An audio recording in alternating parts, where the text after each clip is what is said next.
Now what I'd like to do is give you a little bit of a follow-up. Last year at this breakfast, we announced a LEAP survey.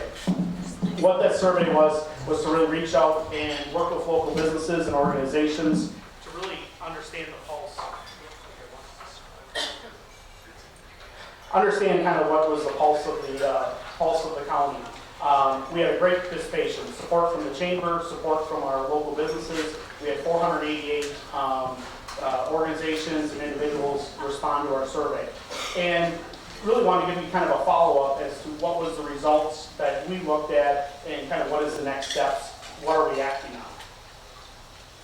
Three things that really came back as kind of the fundamental key pillars of economic development, and we found these really were the areas of need in Manitowoc County, was the need to retain our population and our workforce, grow both our area, our citizens, and also our local businesses, and attract. And really the attraction role, probably one of the more difficult, especially in a more rural area, but it is to make sure even the attraction of the area helps with the quality of life, helps with everyone who lives here, and how to make this a great place to live. As Peter Tillman mentioned, we're at about 1,000 job openings now. Throughout 2015, we were at about 1,500. So many times, organizations look and say, hey, we'd love to have a big company. We'd like to have a large presence, come into the area and create new jobs. We have over 15, between 1,000 and 1,500 openings now, which would be, one large company. And that is, as we say, retained. That's mostly from our existing businesses now. Over 58% of companies surveyed have unfilled positions, which means that typically it's over 3 to 4 months that they've had positions posted, have not been able to fill, and so we try to look at how do we help them fill those positions we need. Not just manufacturing, but in all different roles: construction, services, banking, even the educational sectors. But we are also seeing a challenge that we have to step up to the plate for is we're seeing a population decline. In our area, we've seen the population age over the last 10 years to about an average 47 years old, and we try to look at how to keep our youth. So it is something in terms of really take some collaboration.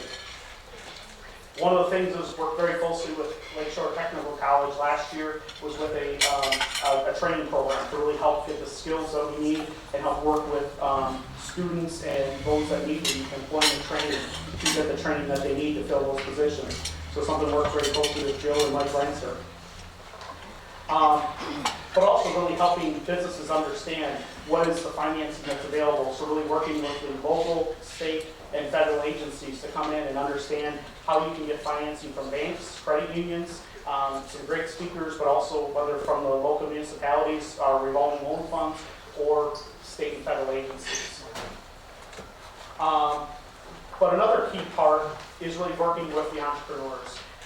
We've done a lot of programs in the past where we really just tried to help folks understand business plans and really how to go about it. But we find that because it is so complicated, you mentioned the word business plan to a company or someone just starting out, and it does sound like a very complicated challenge.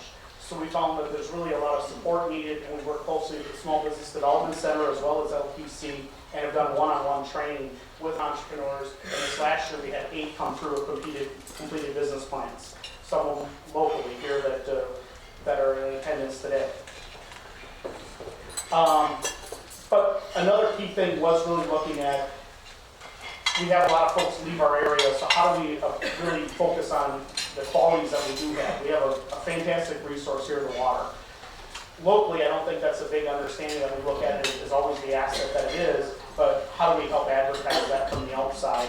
And what a great resource. And look at the quality of life that we do have and make sure that there is the restaurants, the retail, those type of supports that we have. And I think that's come a long way the last couple of years. And celebrate our agricultural heritage. I mean, as Investors Bank knows, there's other ones in our area that is our #2 largest industry in this area, worth a couple $2 billion. And having gone back to county with my predecessor and with the agricultural cluster, really worked closely with Wisconsin Ag Education Center in Northern Warwick. And that really could, in this 2016 and 2017, come to fruition and be a huge attraction for our area and really bring in folks that we can help find that this is a great area and live, work, and play. but also marketing that we do have these jobs. So these, most people still don't understand the openings that we do have in Manitowoc County. It is well-paying jobs, and it is places like Cason that have great opportunities here. And this is a program that went across the country and even to Canada that's highlighting and went through and shows all the resources we have as a lake and the great attractionness we have here. A few of the expansion projects that we did have this past year involve some of the folks that are here today: Cason, A&M, AgriSapp, and the Artist Loft Development. There was over 30 million in projects that went on, just that we were involved in. By the time you take in some of the other projects, Land O'Lake and Sargento, I think there was over 50 million in capital expansion in Manitowoc County in 2015. So, but Edgewater Apartments, Ironwood Plastics that's expanding the basin, and a new restaurant coming to Two Rivers, as well as AgriSapp that's here today. 2016, really look forward to a year of collaboration. So as we see from that survey, that is some things that can't just come overnight, or rather some ones that we really need to work together. So it is continuing to strengthen our partnership with like the LTCs, but also really working with the local schools. So Mishcot High School, Tom Ellenbecker has recently joined our board, and I think that's allowed us to really get much more involved in the high school area. And they've been a model across the state and across the country for academic career planning. Let alone we're seeing with Two Rivers, we're moving on from the past. We're seeing Fisher Hamilton kind of take that next chapter, and we're looking forward to some development coming there, as well as working with the partners, Manitowoc, Peel, and Two Rivers, on looking at their TIF districts and how can we make that more attractive for existing and attracting business. But really also this 2016, we've started a few of these already in the partnership. Just had a business education partnership summit with Mishcot High School, as well as a job fair with LTC and Sheboygan, both Chamber and their EDC. So Manitowoc it's a great place to live, work, and play, and we look forward on that.